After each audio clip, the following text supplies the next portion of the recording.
Today we will start the next chapter of history. The name of chapter is what?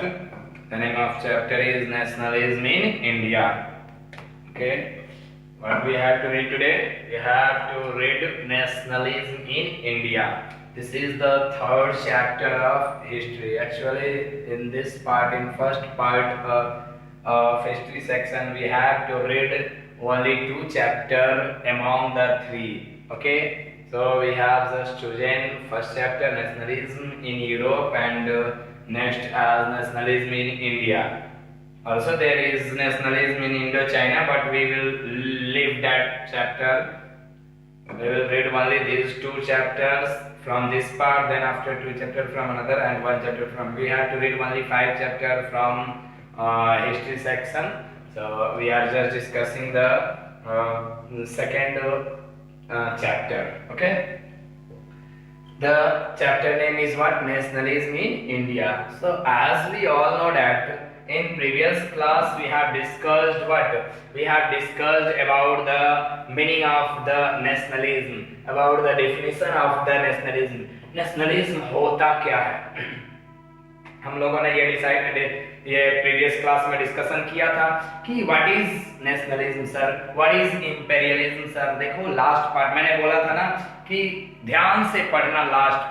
Last class जो है हम लोगों का जो नेशनलिज्म इन यूरोप का हो रहा था, उस टाइम मैंने आप लोगों को बोला था कि आप लोग इस पार्ट को अच्छे से देखना, ध्यान से देखना, क्योंकि इससे रिलेटेड ये जो क्लास है वो काफी ज्यादा हेल्प करेगा आपको नेक्स्ट क्लास में, मींस नेक्स्ट चैप्टर की के डिस्कशन में. तो आज आप लोगों का जो है वो समय आ गया है. आप लोगों को वो पार्ट जो है, वो क्लास जो है हेल्प करेगा ये सारे कुछ को समझने में, सब कुछ समझने में अभी वो हेल्प करेगा. As I have already mentioned the meaning of the term nationalism. Nationalism is what? It is an idea or feeling of pride or devotion or sacrifice towards our nation. Nation के प्रति जो pride और devotion हम लोग feel करते हैं, that is called nationalism. उसको हम लोग क्या बोलते हैं? नेशनलिज्म बोलते हैं. नेशनलिज्म एक क्या है? नेशनलिज्म एक विचारधारा है, एक आइडिया है, एक फीलिंग है, एक सोच है, जिसके मन में आते के साथ हमारा रोम खड़ा हो जाता है. हमारा फीलिंग जो है, हम लोग जो है अपने आप में गर्व करने लगते हैं. Yes, we are the people of India. Yes, we are the people of this country. होता है ना, ये एक आइडिया है, ये एक फीलिंग है जो हम लोगों को क्या कराता है? प्राइड फील कराता है. अच्छा बताओ, टू से दैट कि we are an Indian, we feel same, और प्राइड क्या होता है? प्राइड फील होता है, या फिर तुम लोगों को शर्मिंदगी महसूस होती है अपने आप को भारतीय कहने में? नहीं, प्राइड फील होता है. We are Indians and that feeling कि you are an Indian, you are saying that I am an Indian, that feeling is nationalism. वो जो तुम्हारा सोच है, वो जो तुम्हारा विचार है, वो जो तुम्हारा एहसास है, वही नेशनलिज्म कहलाता है. वो क्या कहलाता है? नेशनलिज्म कहलाता है. तो नेशनलिज्म इंडिया में कैसे ओरिजिनेट हुआ? हम लोगों ने अभी पिछला क्लास में पढ़ा था, पिछला चैप्टर में पढ़ा था. Nationalism in Europe means European countries में there were several states, several regions, several countries in Europe which what get liberated from monarchial system. Means कहने का कि बहुत सारे वहां यूरोप एक कॉन्टिनेंट का बात हो रहा था. वहां पर हम लोग नेशनलिज्म कहां पर किस में पढ़े थे? एक कॉन्टिनेंट में, यूरोप में, not any particular country. We just discussed about the whole continent in previous section, but here we are only going to discuss about a single country, that is our own country, India. India के बारे में हम लोग discussion करने जा रहे हैं। देखो, जब हम लोग बात करेंगे नेशनलिज्म इन इंडिया का, तो सबसे पहला क्वेश्चन तो यही राइज होगा, भाई ये नेशनलिज्म इन इंडिया, ये नेशनलिज्म जो वर्ड है, ये नेशनलिज्म का जो फीलिंग है, ये जो आइडिया है, हम लोगों के माइंड में आया कैसे, कहां से आया, क्यों आया, क्या जरूरत पड़ा आने का। तो भाई हम लोग अच्छी तरह जानते हैं कि आवश्यकता ही आविष्कार की जननी है। जरूरत नहीं होगा तुम्हें किसी चीज का, तुम उसे ढूंढने का कोशिश नहीं करोगे। Never never. ऑनलाइन क्लास, अभी देखो जिस हर स्कूल को, हर कोचिंग इंस्टीट्यूट को, हर कोई जो है मतलब प्रयास में लगा हुआ है कि किसी तरह ऑनलाइन क्लास कराएं। ऑनलाइन नहीं हो रहा है तो अधिकांश मोस्ट ऑफ द 95% स्कूल्स तो क्या कर रहे हैं लोग, कॉपी पर लिख कर और व्हाट्सएप पे सेंड कर दे रहा है लोग। भाई ना मामा से अच्छा काना मामा ही सही, but they are just trying to do that. Why? Because they are feeling the need of that one. उस चीज की आवश्यकता उन्हें महसूस हुई, that's why they are doing that. ठीक उसी तरह हम लोग यहाँ देखेंगे कि नेशनलिज्म का जो आइडिया है हम लोगों के मन में क्यों आया, कैसे आया, और यदि आया तो किसके कारण आया, क्या रिजल्ट हुआ, ये सारा कुछ हम लोग इस चैप्टर में डिस्कस करेंगे। इस चैप्टर में जो डिस्कस करने वाले टॉपिक्स हैं, पॉइंट्स हैं, वो कौन कौन हैं, तो we will discuss about the national movement under Mahatma Gandhi. Previous class में if I don't forget then I am sure that you have read about the several movements in India in class 8, means revolt of 1857 you have read in class 8 I think, means up to 1919 or 1918, means 1918, 1919, 1916, means we have discussed these things in previous textbook. But here we are going to discuss only about the movements or national movements onward 1920, 1920 और 1920 के आगे के सारे national movement को हम लोग इस chapter में डिस्कस करेंगे। और जब 1920 से नेशनल मूवमेंट का डिस्कशन होगा तो उस सारे नेशनल मूवमेंट में महात्मा गांधी जो है एक इम्पॉर्टेंट लीडर के रूप में उभर कर आएंगे, इम्पॉर्टेंट पर्सन के रूप में उभर कर आएंगे, जिन्होंने नेशनल मूवमेंट का क्या किया, अगुवाई किया, लीडरशिप किया। Means most of the national movement जो है किनके अंडर हुआ, महात्मा गांधी के अंडर में हुआ। That's why we will read about the national movement under Mahatma Gandhi. Then after we will discuss about non cooperation and issues related to it. Non cooperation movement चलाया गया था गांधी जी के द्वारा, महात्मा गांधी के द्वारा। इसमें क्या किया गया था, तो इसमें किया गया था कि we will not support the Britishers, we will not support the colonial power. Means हम लोग औपनिवेशिक शासक को सहायता नहीं देंगे, सपोर्ट नहीं करेंगे। मतलब कहने का कि बैंक उनका चल रहा है इसलिए क्योंकि मैं बैंक में कर्मचारी हूँ, फैक्ट्री उनका चल रहा है इसलिए क्योंकि मैं उनके फैक्ट्री में मजदूर हूँ, स्कूल उनका चल रहा है इसलिए क्योंकि उनके स्कूल में मैं शिक्षक हूँ। उनका जो है मतलब ईच एंड एवरी वर्क जो भी है उसको हम लोग नहीं करेंगे, मींस काम नहीं करेंगे। दूसरी बात है, चाइना का मोबाइल इंडिया में बिक रहा है इसलिए क्योंकि हम लोग खरीद रहे हैं। इट मींस खरीदना बंद करो ना भाई, चाइना अपना मोबाइल लाना बंद कर देगा। खरीदना बंद करो, लाना बंद नहीं कर दिया तो फिर जो बोलना सो। ठीक उसी तरह गांधी जी का यही सोच था। गांधी जी ने बस यही बोला कि आप जो है सेल्फ डिपेंडेंट हो जाओ, सेल्फ डिपेंडेंट हो जाओ, मतलब दूसरों का सहायता ना करो ना लो। Means you don't have to cooperate the Britishers, Britishers को कोऑपरेट नहीं करना है। और इसके कारण ये जो नॉन कॉपरेशन मूवमेंट हुआ, इससे क्या क्या समस्याएं आई, क्यों वापस ले लिए गांधी जी, ये सारा कुछ हम लोग डिस्कस करेंगे। फिर हम लोग डिस्कस करेंगे इसी में civil disobedience movement, before and after, मतलब शुरुआती में सिविल डिसोबीडियंस मूवमेंट का स्ट्रक्चर कैसा था, बाद में सिविल डिसोबीडियंस मूवमेंट का स्ट्रक्चर कैसा हो गया, मतलब रूपरेखा, ढांचा कैसा, किस रूप में लिया गया सिविल डिसोबीडियंस को in the starting period, and then after किस तरह से लिया गया इस मूवमेंट को, सिविल डिसोबीडियंस मूवमेंट को।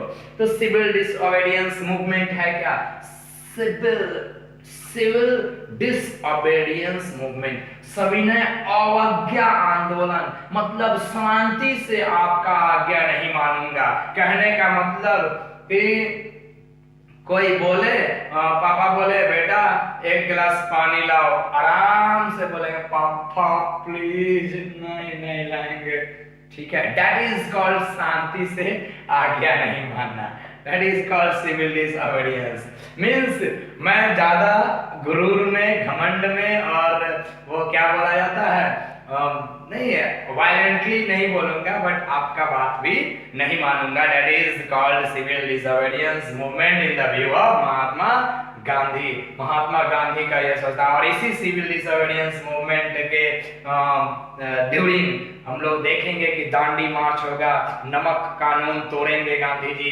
खुद से नमक बनाएंगे, साबरमती आश्रम से चलकर जो समुद्र के तट पर पहुंचकर, और क्या करेंगे, खुद से नमक बनाएंगे।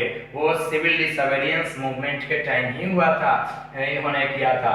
After then we will read की how sense of collective belonging was forced, कैसे लोगों के बीच में एक साथ रहने का, एकजुट होकर रहने का सेंस आया, भावना आया, सोच आया, फीलिंग आया, कैसे, how, what was the main reason. तो मेन रीजन तो यही होगा भाई, कॉलोनियल गवर्नमेंट, मेन रीजन वही होगा, ठीक है। ऐसे बहुत सारी समस्याएं होंगी।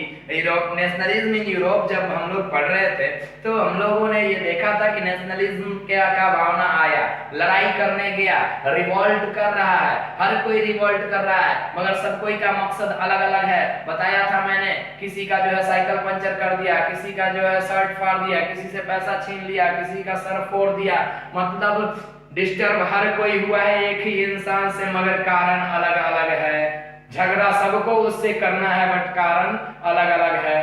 चाहता सब कोई उसको मारना है, बट कारण क्या है, अलग अलग है। और वही कारण जब क्या होगा, एक साथ मिलकर, मतलब कहने का कि सभी लोग अपने अपने कारण से ही एक साथ मिलेंगे तो, और जब मिल जाएंगे तो इसका तो खात्मा होगा ना, ये तो जाएगा ना यहाँ से, बस वही तो चाहिए, वो चला जाएगा ना, इसका सर फुटेगा ना, उसका साइकिल छीनेगा ना, उसका पैसा लूटेगा ना, इसका शर्ट फटेगा, कुछ नहीं होगा। तो सेंस ऑफ कलेक्टिव बिलोंगिंग कैसे आया वो हम लोग देखेंगे, और ये सब कलेक्टिव बिलोंगिंग का सेंस तो हम लोग वहीं से उठा कर लाएंगे, नेशनलिज्म इन यूरोप से ही। पहले क्या था, यूरोपियन सोसाइटी में हम लोगों ने देखा कि वहां पर देखो, इंडियन नेशनलिज्म और यूरोपियन नेशनलिज्म में काफी बारीक और शानदार डिफरेंस है, बहुत ही अच्छा डिफरेंस है, काफी बढ़िया डिफरेंस है।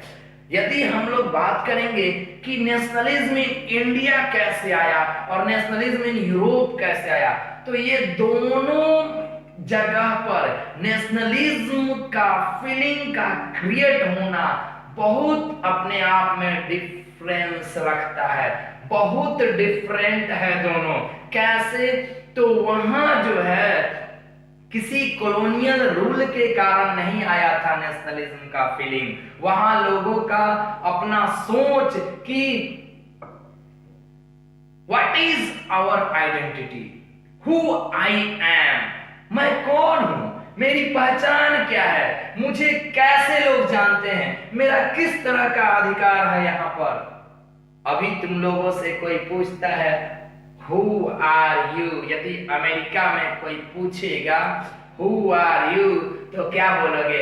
आई am a human being, I am a man. भाई मैन तो सब कोई है। बोलोगे ना I am an Indian, that is your identity. Indian, Indian flag, Indian anthem, national anthem, song, icons means Bharat Mata का भाई statue, this all are your identity. ये सारे क्या है? तुम्हारे पहचान है। एट दैट आइडेंटिटी के लिए यूरोपियन सोसाइटी में नेशनलिज्म का वहां फीलिंग क्रिएट हुआ था। वहां पर इस बात से और इस बात को लेकर ही यही जो सोच था, ये अब जैसे नहीं होता है ह्यूमन का ये नेचर है, देख देख कर वर्मा जी के यहाँ यदि आज गोभी का सब्जी बन रहा है तो शर्मा जी की वाइफ भी बोलेंगी अजी देखते हैं उसके यहाँ गोभी का कितना अच्छा स्मेल आ रहा है उनके यहाँ से, वर्मा जी के यहाँ से गोभी का।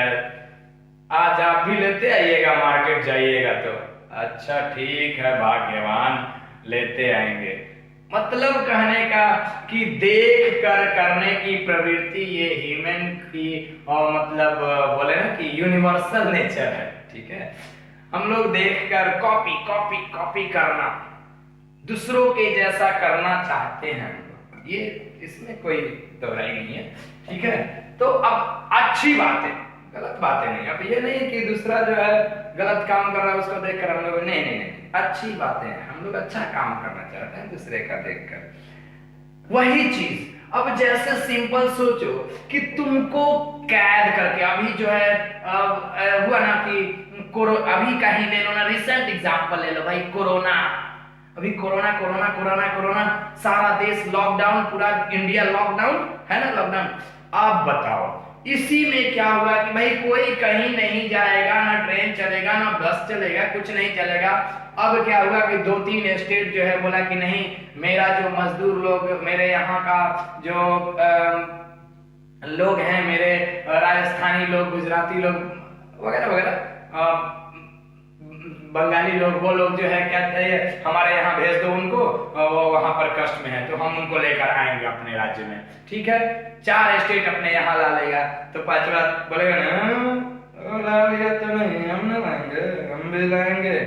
जिसका रिजल्ट हुआ सब जगह सारा स्टेट जो अपना अपना आदमी को क्या कर रहा है, ला रहा है, ट्रेन से बस से जैसे हो पा रहा है ला रहा है। नीतीश कुमार जी देख कर ही ना कि पड़ोसी ला रहा है तो हमको क्यों नहीं, हम भी लाएंगे। ठीक है, उसका इंतजाम हम अच्छा से करेंगे, देखेंगे कैसे क्या करना है। मतलब कहने का कि अगला को देखकर अब सोचो कि हम लोगों के सोसाइटी में 10 आदमी को, 10 घर को, 10 घर के लोगों को कुछ नहीं हुआ, कोरोना वगैरह कुछ नहीं हुआ है, ऐसे ही 10 घर के लोगों को क्या कर दे, आप बोल दे कि आप लोग जो है स्वतंत्र रूप से क्या कहो, घूमिए, you don't have any restriction to move anywhere in the area of Dighwara और छपरा वगैरह वगैरह, कहीं भी घूमने के लिए आप जो है आजाद हैं। 10 घर के फैमिली को, 10 हाउसेस के फैमिली को, और बाकी सारे घर के फैमिलीज को, मेंबर्स को स्ट्रिक्टली प्रोहिबिट किया जाए कि you are not allowed to go out from your house even, then what will you do in that case? सोचो, खून पी जाने का मन करेगा तुम लोगों का कि हाँ ऐसे कैसे, उसको अलाउ करेगा हमको नहीं, तो चलो जो होगा सो देखा जाएगा, हम निकलेंगे, जो करना है कर लो। क्या बोलोगे सर ना? हाँ बोलेगा, डेफिनेटली बोलोगे। तो एक्चुअल में ये सारा जो आइडियाज नेशनलिज्म का, कलेक्टिव बिलोंगिंग का, ये सब जो आइडिया आया, देखेंगे हम लोग कि इसी टाइम में वियतनाम एक जगह है, वियतनाम का नाम सुने होंगे तुम लोग। वियतनाम एक कंट्री है जो कि कॉलोनियल रूल से आजाद हुआ था, फ्री हुआ था, लिबर्टी गेन किया था, इंडिपेंडेंट हुआ था। इसी टाइम में वियतनाम अपने कॉलोनियल पावर से लड़के अपना जो है एक आइडेंटिटी बनाया था, अपना एक पहचान बनाया विश्व में, अपना एक नेशनल सॉन्ग बनाया, अपना नेशनल आइकन बनाया, नेशनल एंथम बनाया, उसका एक नेशनल आइडेंटिटी बना, सिंबल बना। ये सारा चीज को देखकर इंडियंस क्या हुए? प्रभावित हुए। इंडियंस क्या हुए? प्रभावित हुए। तो नॉट ओनली ये केवल वियतनाम को ही देखकर प्रभावित होने से कुछ नहीं होने जा रहा है, ये सब तो ठीक है, हुआ ही, ये सारा काम तो हेल्प किया ही नेशनलिज्म के क्रिएशन में। किसके नेशनलिज्म के क्रिएशन में? तो इंडियन पीपुल के माइंड में नेशनलिज्म के क्रिएशन में रोल तो प्ले किया ही, ठीक है। मगर यदि हम लोग बात करें कि रियल में नेशनलिज्म जो है इंडियन पीपुल के माइंड में किस कारण से आया, तो नेशनलिज्म का idea in the mind of Indians originated only due to the what? Colonial government. Only due to what? Only due to colonial government, as they oppressed the people in different ways. अलग अलग तरीका से भारत में रह रहे लोगों को, भारतीयों को जो कॉलोनियल गवर्नमेंट थी, मींस ब्रिटिश सरकार, ब्रिटिश सत्ता, ब्रिटिश शासन अलग अलग तरह से डिफरेंट तरीका से क्या कर रहा था? क्षति पहुंचा रहा था, टॉर्चर कर रहा था, कष्ट दे रहा था। और हम लोगों को जब कष्ट होता है तो आवाज उठाते हैं, ये तो वी ऑल नो, जानते हैं। Means this idea means what?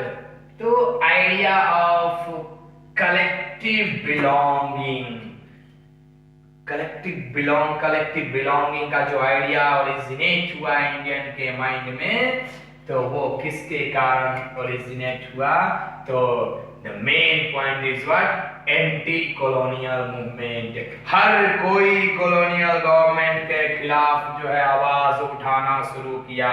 हाँ, ये अलग बात है कि हर कोई समाज के each and every class, each and every group का मकसद अलग अलग था, नोशंस अलग अलग थे, मकसद अलग अलग था कि नहीं, मुझे इसलिए इसका अपोज करना है। भाई मैं इसका अपोज इस कारण से कर रहा हूं कि मैं भूखे मर रहा हूं। कोई दूसरा बोलेगा मैं इसका अपोज इसलिए कर रहा हूं कि ये मुझे बोलता है कि सर पे जूता रख के जाओ। मैं इसका अपोज इसलिए कर रहा हूं क्योंकि ये मेरे ऊपर एक्स्ट्रा टैक्स का बर्डन दे दिया। मैं इसके ऊपर इससे लड़ने के लिए तैयार इसलिए हूं क्योंकि ये जबरदस्ती मुझसे कोई भी काम करा रहा है। Means different sections of the society, different class of the society, different groups of the society opposes the colonial government in different way. अलग अलग तरीका से अलग अलग सोसाइटी, अलग अलग क्लास जो है कॉलोनियल गवर्नमेंट को क्या किया? अपोज किया। As the sense of being oppressed provided a shared bond, but the notion of freedom for each class and group varied. Already I have discussed कि जो ऑपरेस कर रहे थे कॉलोनियल गवर्नमेंट इंडियन सेक्शंस को, Indian society को, Indian people को, वो क्या किए? इन लोगों का जो ब्रिटिश गवर्नमेंट का, ब्रिटिश शासन का जो ऑपरेशन था ना, वो एक कारण बना इंडियन को एकजुट होने का, एक जगह एक स्टेज पर लाने का एक बहुत बड़ा कारण बना। Okay, now we will discuss the first world war. First world war का सिचुएशन हम लोग देखेंगे। जस्ट 1920 से थोड़ा सा पहले, गांधी जी के एंट्री से थोड़ा सा पहले डिस्कस करेंगे फर्स्ट वर्ल्ड वॉर। ये फर्स्ट वर्ल्ड वॉर कब से कब तक चला था? तो फ्रॉम 1914 टू 1918, 1914 से लेकर 1918 तक फर्स्ट वर्ल्ड वॉर का केस हम लोग देखेंगे। फर्स्ट वर्ल्ड वॉर तो वैसे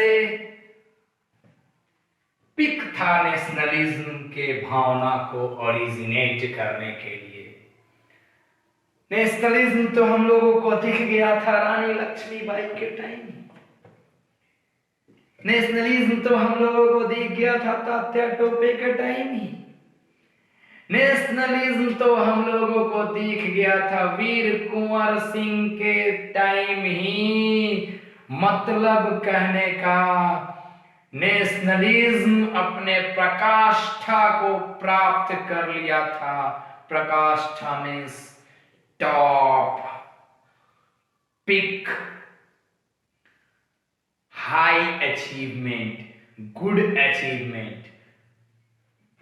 उससे प्राप्त कर लिया था हमारा भारत 1857 के रिवॉल्ट में। 1857 की क्रांति ये भूलने वाली बात तो नहीं है।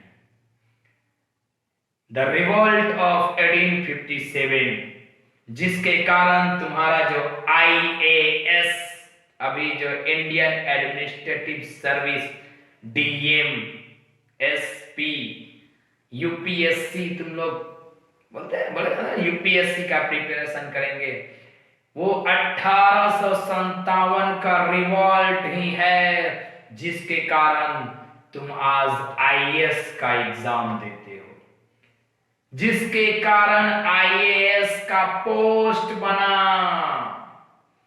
ये जो IAS का पोस्ट है वो किसी और रिवॉल्ट का रिजल्ट नहीं है। That is the result of one and only revolt called the revolt of 1857। वहीं से हम लोग तो आ रहे हैं नेशनलिज्म करते, वहीं से हमारे माइंड में आ गया था एक साथ रहने का विचारधारा। तभी तो रॉयलेट एक्ट, मतलब जालियांवाला बाग हत्याकांड 13 अप्रैल 1919 का वो मैस्कर कौन भूल सकता है? वो जालियांवाला बाग हत्याकांड को भूला जा सकता है क्या? नहीं। इसलिए नहीं भूल सकते हैं हम लोग क्योंकि उसमें एक नहीं, दो नहीं, 100 नहीं, 1000 नहीं, लाखों लोग, और वो लाखों निर्दोष लोग मारे गए थे।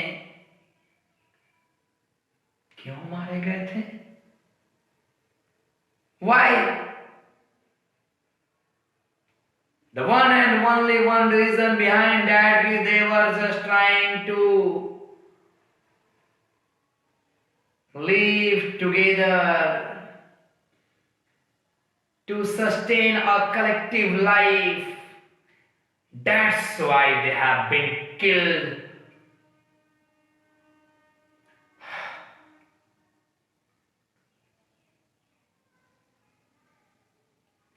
मर्सी नहीं किया गया था हम लोगों पे। नेशनलिज्म तो वही आ गया था हम लोगों के माइंड में, मगर उसका पिक, उसका टॉप, उसका प्रकाष्ठा में चरम सीमा पर जाएगा यहां पर फर्स्ट वर्ल्ड वॉर में। ये फर्स्ट वर्ल्ड वॉर का जो टाइम है वो कब का टाइम है? इट इज द पीरियड और द ईयर बिटवीन 1914 टू 1918। ये 1914 से लेकर 1918 के बीच कोई एक काम नहीं हुआ बहुत सी ऐसी समस्याएं आई जिसके कारण लोगों में ये सोच उभरा।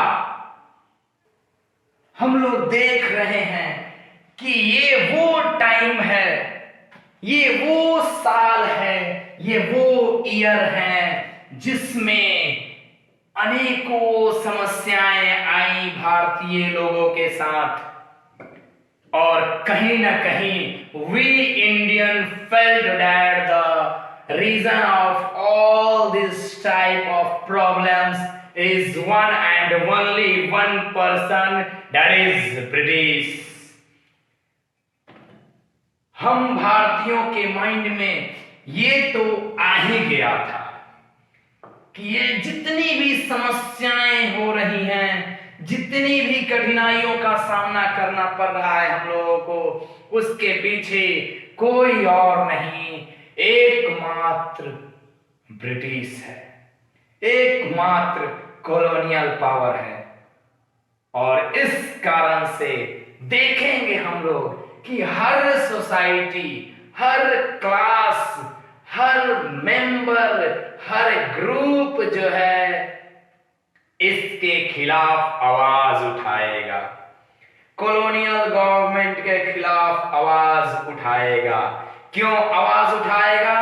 तो देखो भाई, कोई एक समस्याएं हो तो किसी एक क्लास ऑफ सोसाइटी को प्रॉब्लम हो तब तो, किसी एक ग्रुप को प्रॉब्लम हो तब तो नहीं। यहां तो प्रॉब्लम हर कोई को था। प्रॉब्लम हर कोई को कैसे था? तो देखो 1914 टू 1918 के बीच जो लड़ाई हुआ, भाई लड़ाई हुआ तुम्हारा, उसमें मेरा क्या? हम क्या करें? क्यों क्या उसमें इन्वॉल्व होने? तुम लड़ रहे हो ना, जाकर लड़ो। तुम्हारी लड़ाई में मुझे जबरदस्ती क्यों इन्वॉल्व करोगे? मुझे जबरदस्ती इन्वॉल्व किया जाएगा, गुस्सा आएगा कि नहीं आएगा?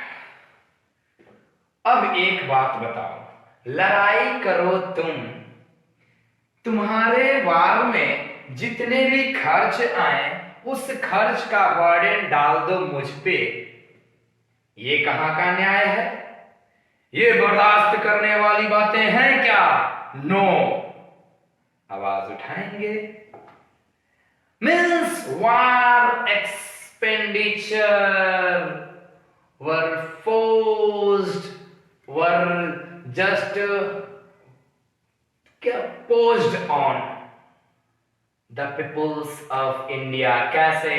तो टैक्स बढ़ा दिया, इनकम टैक्स ला दिया, कस्टम ड्यूटीज बढ़ा दिया, ये सारा कुछ कर दिया।